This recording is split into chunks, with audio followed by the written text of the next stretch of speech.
Gabi, já traz essa informação com relação a essa reunião, juntou a turminha ali no Supremo Tribunal Federal. Conta essa história pra gente, Gabi. Vamos lá então, Pitoli.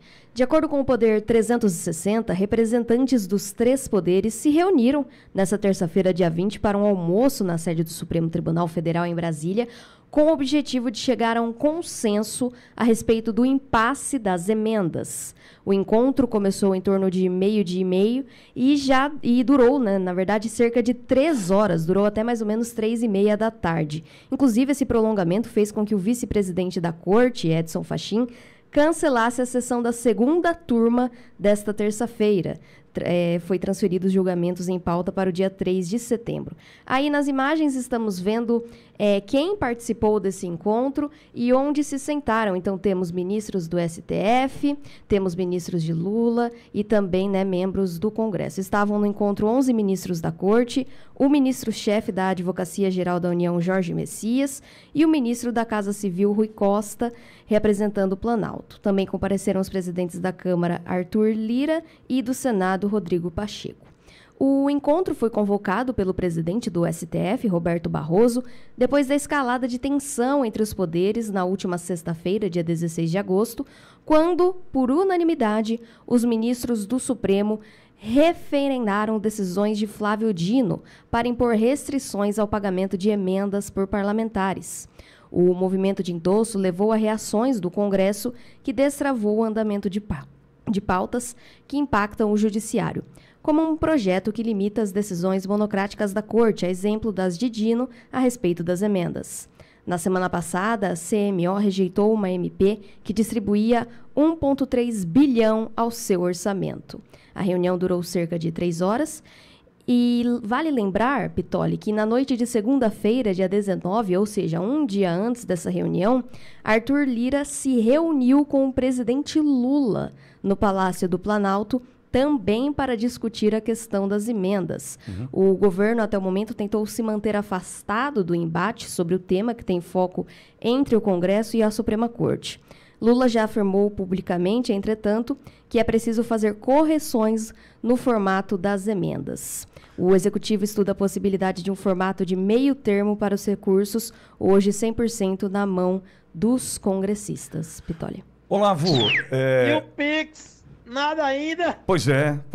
Pix nada ainda, né? Agora, que pressa, que agilidade e que prestígio. Ontem aqui nós cantávamos a bola dos bastidores dizendo que os 11 ministros participariam. E não é que ali os 11 estavam, Olavo? Teve bacalhau, teve filé mignon, mas não, os ministros guardaram o vinho com 3 prêmios, não teve bebida alcoólica, aqueles vinhos especiais do STF foram ali guardados. Pois bem, quem pagou o jantar maravilhoso fomos nós, né? Nós contribuintes. Almoço. Perdão? Almoço. Perfeitamente, o almoço. Fomos nós, contribuintes. E bem bom lembrar aqui, eu não me recordo a última vez que uma ação judicial, houve uma composição, houve um acordo numa ação judicial, num almoço, onde os juízes se reuniram para almoçar com as partes e resolveram um problema judicial. Não me recordo. Talvez, Silvio talvez se recorde, depois ele me fala, mas nunca vi uma coisa desse tamanho. A palavra-chave para esse almoço é governabilidade, que foi utilizada pelo ministro Barroso. Governabilidade. Não havia governabilidade, em especial em ano de eleição, sem a utilização das emendas, sem beneficiar os colegas do PT nos seus municípios e nas suas regiões. Evidente, havia um contexto importante ali, que o governo Lula, a imprensa, havia atacado Alexandre de Moraes, a Folha recua fortemente nesse ponto, coloca ali a negativa do CNJ numa manchete mais no final da página. Será que nós tivemos um embate entre o governo federal, o judiciário, onde tudo terminou numa grande pizza ou numa grande bacalhoada? As emendas voltam, haverá uma regulamentação determinada acordada, aliás, pelo judiciário, E tudo aquilo que nós tínhamos esperança de acabar, que é um clientelismo, o envio de dinheiro sem a necessidade de projeto ou com mínima fiscalização, parece que não deu em nada. Silvio, o Olavo toca no ponto da governabilidade. É importante a gente fazer a distinção para quem nos ouve.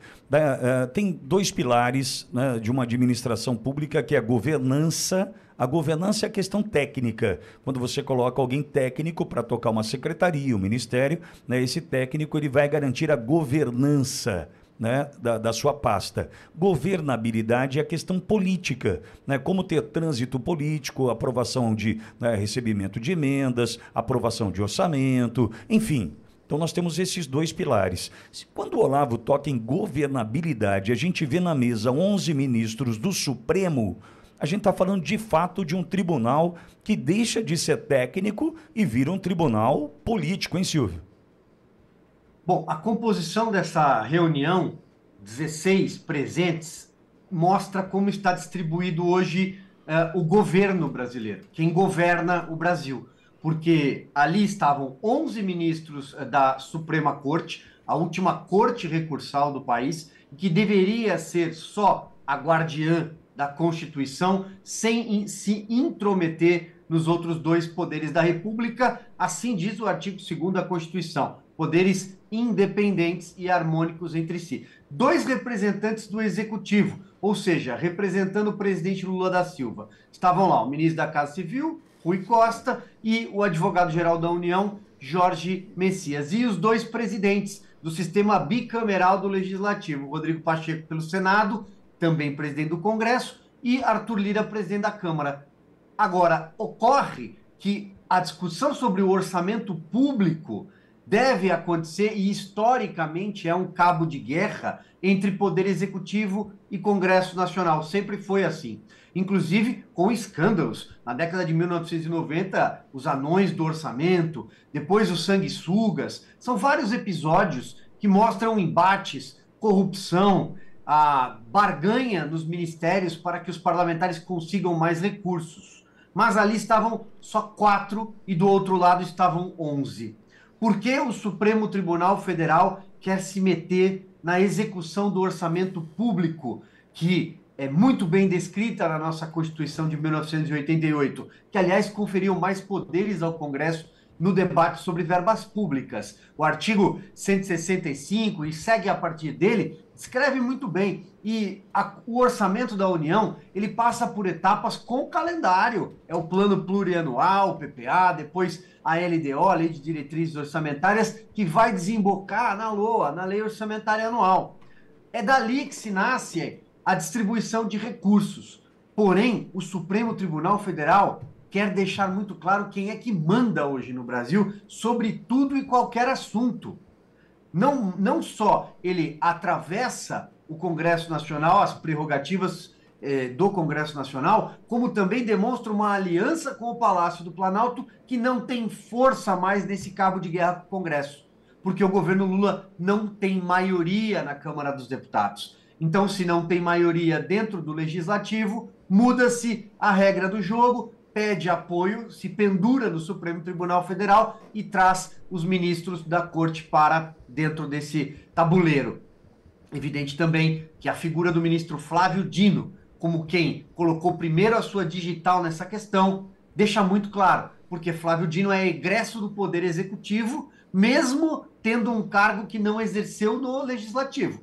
Ele foi senador, mas foi eleito senador, mas não exerceu o mandato de senador. A sua suplente exerceu. Ele foi ministro da Justiça e de lá pegou um caminho, um atalho até o Supremo Tribunal Federal. Então tá muito claro. É a foto do conchavo. Parecia conchavo mesmo o que iria acontecer. Temos a foto do conchavo. E agora está claro que é um conchavo. Silvio, continuo contigo pelo seguinte motivo. Pensando do ponto de vista dos representantes do povo, nós tínhamos ali no Legislativo, representando a população brasileira, Arthur Lira e Rodrigo Pacheco. A chance de dar certo é quase nula, hein, Silvio? Arthur Lira representando a Casa do Povo. Quem vai ao Congresso Nacional, um final de semana, por exemplo, um sábado, quero conhecer o parlamento. Tem lá uma visita guiada as escolas, os colégios fazem essas visitas também, você é sempre recebido como bem-vindo à casa do povo. 513 parlamentares eleitos numa distribuição com alguma capilaridade, não 100%, só com voto distrital isso seria possível, mas alguma capilaridade para trazer os interesses do eleitorado brasileiro, que é absolutamente heterogêneo, de diversas regiões, representado por um homem, Arthur Lira. Rodrigo Pacheco sequer representa mais os eleitores de Minas Gerais, porque tenho certeza absoluta que hoje, se fosse candidato, não seria eleito vereador em nenhum município de Minas Gerais. Impossível, porque o Rodrigo Pacheco foi colocado nessa cadeira, reconduzido para mais um mandato, portanto completará 4 anos à frente do Senado, para justamente desempenhar este papel. Por exemplo, temos um pedido, aliás, temos 80 pedidos de impeachment contra ministros do Supremo Tribunal Federal. A maioria em relação ao ministro Alexandre de Moraes, que conduz uma dezena de inquéritos, principalmente o inquérito matriz, aberto há 5 anos, e seus demais. São tentaculares, eles se comunicam em sigilo, e hoje sequer os advogados sabem tudo que está sendo investigado e não tem acesso às investigações para promover a defesa. Mas Alexandre de Moraes esbarra e para na caneta de um único homem, Rodrigo Pacheco.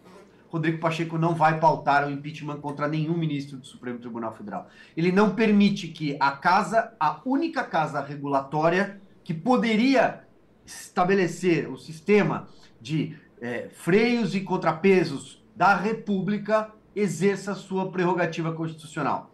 Rodrigo Pacheco tem muito poder, é uma caneta estratégica e foi colocada nela para desempenhar esse papel. Pitoli. Agora, Olavo, imaginar que aqueles que ali estavam representando a população, os eleitores, né? No caso, como já colocou o Silvio, Lira na Câmara, Pacheco no Senado, tem, ao meu ver, isso fica evidente a cada decisão tomada ou não tomada, no caso do Pacheco, né, a defesa dos seus próprios interesses longe dos interesses do brasileiro. E vem aí Davi Alcolumbre. Ainda. A palavra é fisiologismo. Tem um bastidor. Lá no início da reunião, houve uma certa reclamação do governo federal, através de um dos ministros, que eu não me recordo agora, e Lira responde em seguida. Mas como o governo federal reclama? Tudo que o governo federal pediu, passou na Câmara dos Deputados. Pediu não, pagou, né? Tudo que ele pagou, passou, né? Ele Porque tem um investimento no convencimento do parlamentar. Lembra dessa frase? É espetacular, né? Um investimento no convencimento. Então, pagou, passou. Com pedágio, né? Pagou, passou. Eu diria que é igual às prostitutas. Muito, muito semelhante. As prostitutas são mais honestas. Então, é um fisiologismo, não tem representatividade. Olha, eu fiz o que você quis, agora eu preciso dessas emendas para mandar para os meus aliados devido à eleição municipal. Fisiologista. Agora, me dói muito. Presidente do Senado representa a população. São mais de quase já 1 milhão de assinaturas no pedido de impeachment de Alexandre de Moraes. Como o Silvio colocou, mais de quase 1 milhão de assinaturas. Que representatividade é essa do presidente do Senado? Nenhuma. É um cara que está curvado diante do judiciário. Perdão. Representatividade tem o Toffoli, mais de 100 milhões de votos, né? Não podemos nos esquecer, né? Exato, exatamente. Ele consegue, né? Cálculo maravilhoso. Pois é.